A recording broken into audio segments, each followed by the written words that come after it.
नमस्कार my dear friend. SPS study point के इस यूट्यूब प्लेटफॉर्म पे एक बार फिर से आप सभी दोस्तों का बहुत बहुत स्वागत है। आज की इस वीडियो के माध्यम से बीएससी फिफ्थ सेमेस्टर केमिस्ट्री की क्लास में लेकर के आया हूं, जिसमें दोस्तों आज हम देखने वाले हैं मोस्ट इम्पॉर्टेंट क्वेश्चंस जिनका कल एग्ज़ाम लगा हुआ है उनके लिए बहुत ही इंपॉर्टेंट होगा। अगर आपने ये वीडियो कम्प्लीटली देख लिया तो 100% गारंटी है कि कल आपके एग्ज़ाम में जो मैं प्रश्न बताने वाला हूँ सेम यही प्रश्न रिपीट होने वाले हैं। तो आप सभी लोग वीडियो को लास्ट तक देखिएगा। सेमेस्टर फिफ्थ में केमिस्ट्री का पेपर फर्स्ट का जो पेपर टाइटल है वो है ऑर्गेनिक सिंथेसिस ए, और ये क्वेश्चन पेपर आपका 75 नंबर का कराया जाएगा। समय आपको सेम 2 घंटे का मिलेगा।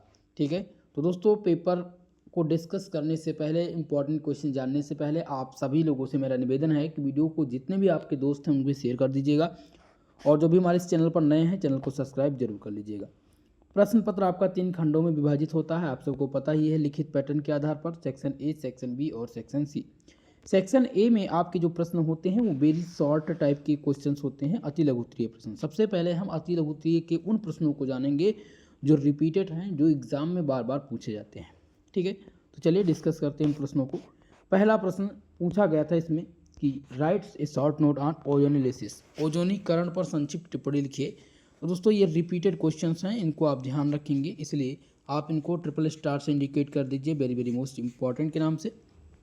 अगला प्रश्न देखेंगे, explain the allylic bromination of NBS, NBS द्वारा एलिलिक ब्रोमिनीकरण को समझाइए। तो ब्रोमिनीकरण ये कभी कभी आता है, सेम प्रश्न रिपीट नहीं होते हैं, तो इसको आपको छोड़ देना है। अगला प्रश्न देखेंगे सी नंबर, प्रश्न नंबर सी है, explain the acidic nature of alkyne, alkyne की अम्लीय प्रकृति को समझाइए। दोस्तों ये रिपीट हो सकता है, बहुत ही इंपॉर्टेंट है। अगर आप लोगों ने अभी तक तैयार नहीं किया होगा इस प्रश्न को, तो एक बार इसके अबाउट आप 50 वर्ड्स जरूर तैयार कर लीजिएगा। अगला क्वेश्चन पूछा गया था दोस्तों D number, right A note on chemical properties of ether, ether के रासायनिक गुण पर टिप्पणी लिखिए।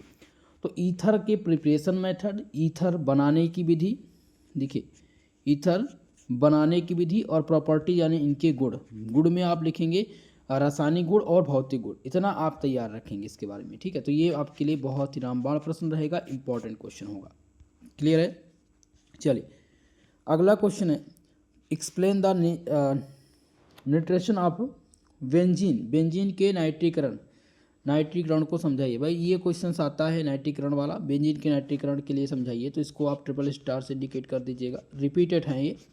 अगला क्वेश्चन है, write a short note on DDT, dichloride dichloroethene, ये क्वेश्चन है, और यह क्वेश्चन गारंटी वाला प्रश्न है, 100% फिक्स क्वेश्चन है। देखिए अभी ये पिछले सत्र में 2024 और 25 में पूछा गया था, ये जो है वेरी शॉर्ट टाइप में, जैसा कि ये सेक्शन है, लेकिन लॉन्ग टाइप में ये प्रश्न आएगा कि डीडीटी बनाने की विधि और डीडीटी के केमिकल और फिजिकल प्रॉपर्टीज को भी लिखिए, और ये आएगा 10 नंबर के लिए भाई।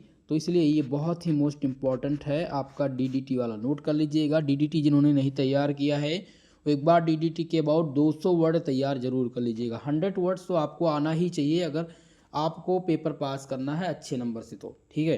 तो डीडीटी 100% कन्फर्म होता है ना, तो ये एग्जाम में मिलेगा आपको। अगला क्वेश्चन देखते हैं, जी नंबर क्वेश्चन क्या आया था कि what happened when sodium acetate is heated with soda lime, क्या होता है जब सोडा, माफ़ कीजिएगा, सोडियम एसीटेट को सोडा लाइम के साथ गर्म किया जाता है। दोस्तों बहुत ही इंपॉर्टेंट क्वेश्चन है ये, 2018 सत्र से लेकर के और अभी तक लगातार पेपर में पूछे जाते हैं इस टाइप के क्वेश्चंस, तो एक बार इसको जरूर तैयार कर लीजिएगा। अगला क्वेश्चन देखते हैं, नेक्स्ट क्वेश्चन है एच नंबर, और एच नंबर क्वेश्चन है कि explain the acidic nature of phenol, phenol की अम्लीय प्रकृति को समझाइए। 100% ये आपका गारंटी वाला प्रश्न है, बार बार रिपीटेड प्रश्न है, इस क्वेश्चन को तैयार कर लीजिएगा।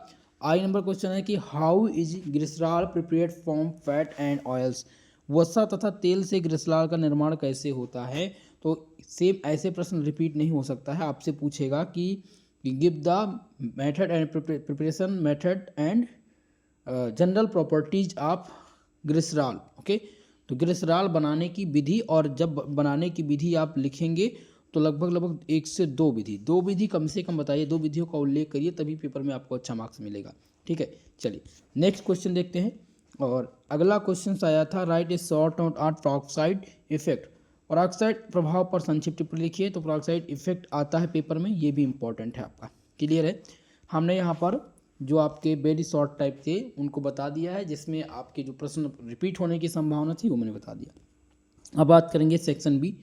शॉर्ट आंसर टाइप का क्वेश्चंस होता है और यहाँ से अब आपको 2 प्रश्न हल करने होते हैं और 15 नंबर का प्रश्न आएगा। 200 शब्दों में इसका आंसर आप लोग को लिखना रहेगा। ठीक है। तो पहला क्वेश्चन इसमें है प्रश्न नंबर 2 आपके पेपर का दूसरा प्रश्न है और वेरी शॉर्ट टाइप का ये पहला क्वेश्चन है। Describe the buyer's strength theory and its limitation. Buyer के तनाव सिद्धांत तथा इसकी सीमाओं का उल्लेख कीजिए। अगर भैया आपको 15 नंबर चाहिए, 15 नंबर आपको पेपर में चाहिए केमिस्ट्री के, तो आपको क्या करना है, बायर्स स्ट्रेंथ थ्योरी को तैयार कर लेना है। 100% गारंटी है ये प्रश्न आने की। बायर स्ट्रेंथ थ्योरी हर बार पेपर में रिपीट होती है, बार बार रिपीट होती है, तो ये आपके लिए मोस्ट इंपॉर्टेंट है बायर स्ट्रेंथ थ्योरी। क्लियर है। चलिए अगला क्वेश्चन देखेंगे तीसरा, जिसमें पूछा गया था right the methods of synthesis of alkene from alcohol and alkyl halide. Alcohol और एल्किल हैलाइड से एल्किल बनाने की विधि। देखिए अब यहाँ पर 3 प्रश्न हैं। पहला आपका है एल्कोहल, दूसरा है एल्किल हैलाइड और तीसरा है एल्कीन।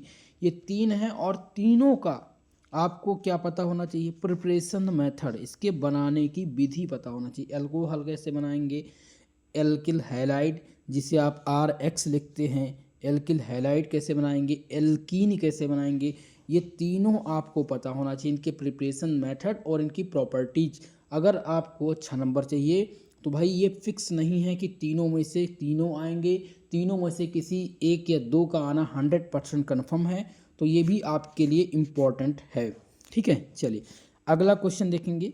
बी नंबर क्वेश्चन था कि explain the formation of 1,2 and 1 product of conjugation dine.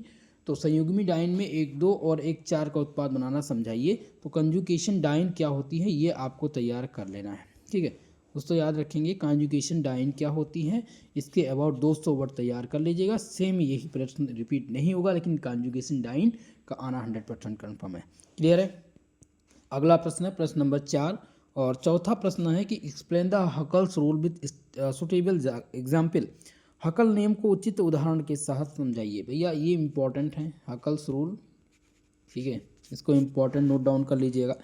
B number question से आपका explain the electrophilic reaction of naphthalene. Naphthalene की इलेक्ट्रोफिलिक क्रिया को समझाइए। ये भी क्वेश्चन रिपीटेड हैं, नेफ्थैलिन बार बार पूछी जाती है, तो ये चौथा नंबर का ए और बी दोनों इंपॉर्टेंट है। सबसे ज़्यादा इंपॉर्टेंट आपका ए नंबर है। क्लियर है। आप चाहें तो इसका स्क्रीनशॉट ले सकते हैं। अगला क्वेश्चन 5वां जो कि फिक्स क्वेश्चन है और 100% गारंटी वाला ये प्रश्न है। ठीक है 100% गारंटी वाला प्रश्न है। एक्सप्लेन क्वेश्चन है एक्सप्लेन द पिनाकोलेन रीअरेंजमेंट। पिनाकोलेन पुनर्विन्यास को समझाइए। और यह क्वेश्चन लगातार सभी विश्वविद्यालय में पूछा जा रहा है। 15 नंबर आपके फिक्स हो जाएंगे अगर पिनाकोलेन आपका तैयार है तो। ठीक है क्लियर है चीज़। बी नंबर प्रश्न आपका है, ध्यान दीजिएगा। Describe the hydroboration oxidation in alkenes. Alkyne में हाइड्रोबोरेशन ऑक्सीकरण पर संक्षिप्त टिप्पणी लिखिए। तो हाइड्रो ऑक्सीडेशन याद रखेंगे। ठीक है हाइड्रोबोरेशन ऑक्सीडेशन किसका, एल्काइन का। ठीक है चलिए इतनी चीज़ क्लियर है। तो भाई जो भी आपके सेक्शन बी में प्रश्न थे उनको मैंने बता दिया।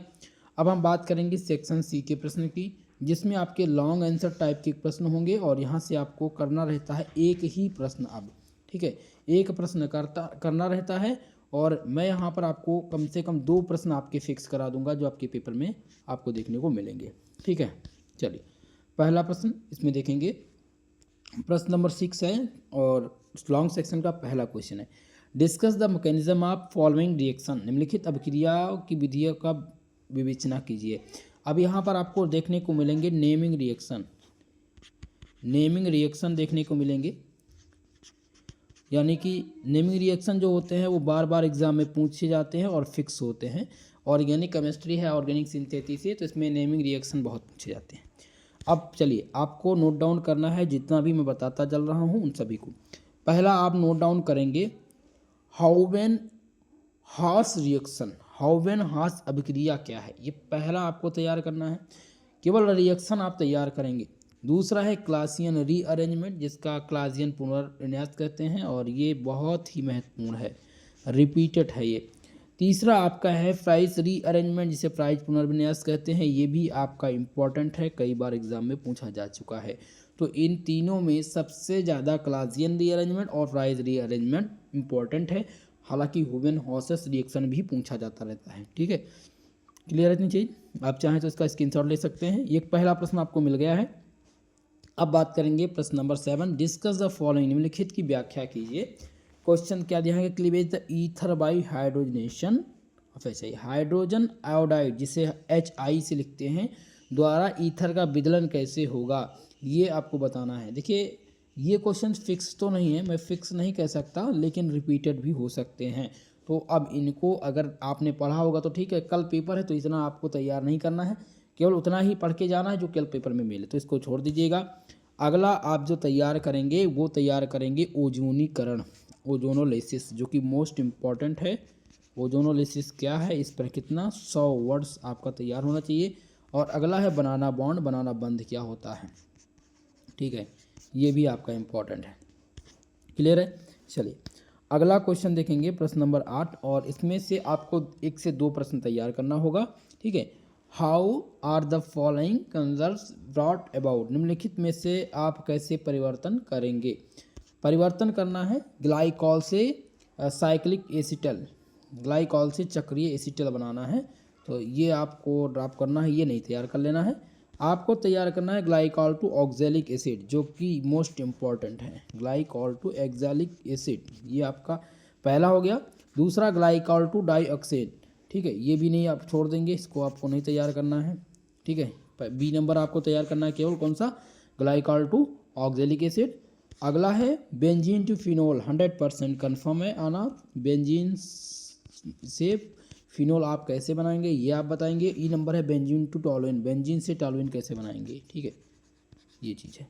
अब जैसे बेंजीन का फॉर्मूला क्या होता है, आप सबको पता है, बेंजीन का जो फॉर्मूला होता है वो होता है C6H6।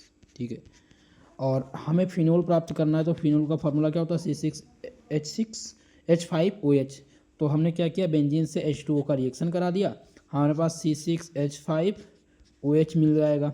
ठीक है, प्लस यहाँ से हमें एक H इधर से निकला और एक H इधर, H2 इधर बाहर निकल जाएगा और ये आपका फिनोल बन जाएगा। इसी प्रकार से रिएक्शन करवाना है। ठीक है भाई, तो ये आपका D और E रहेगा प्रश्न जो आपने तैयार करना है।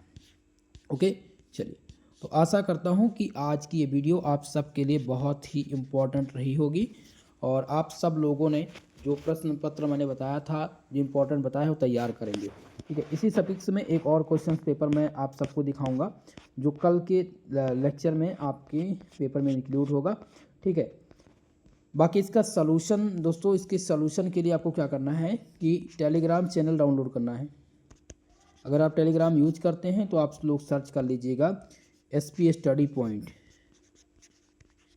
जिस पे मैंने अभी जस्ट अपलोड कर दिया है इसका सॉल्यूशन पेपर, जो आपको बहुत ही हेल्प करेगा आंसर लिखने में। ठीक है दोस्तों, तो आज के लिए बस इतना ही, मिलते हैं नेक्स्ट वीडियो में, तब तक के लिए जय हिंद जय भारत।